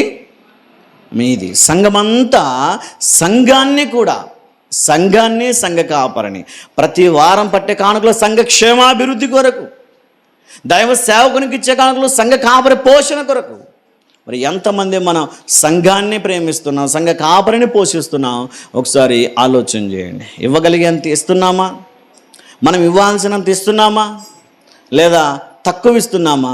ఒకసారి ఆలోచన చేయండి. ఎక్కువ ఇవ్వాల్సిన పని లేదు, తక్కువ ఇవ్వాల్సిన పని లేదు. మీరు ఇవ్వగలిగేంత మీ సామర్థ్యం కొలగది దశం భాగము ఇస్తే చాలు. దేవుడు అంతకుమించి ఎక్కువ ఆశించక, ఎక్కువ నీ మీద భారం పెట్టక, దేవుని వాక్యం తెలియజేసినట్టుగా దశమ భాగము ఇచ్చే ప్రయత్నం చేయండి. సామెతల గ్రంథంలో ఒక మాట ఉంది, 11వ అధ్యాయం, ఈ ఒక్క వచనం చదివి ముగిద్దాం. చూడండి, సామెతల గ్రంథం 11వ అధ్యాయము 24వ వచనాన్ని ఒకసారి చదవండి. వెదజల్లి అభివృద్ధి పొందువారు కలరు, తగిన దానికన్నా తక్కువ ఇచ్చి లేమికి వచ్చువారు. అమ్మ, ఈ మాట అందరూ అర్థం చేసుకోండి.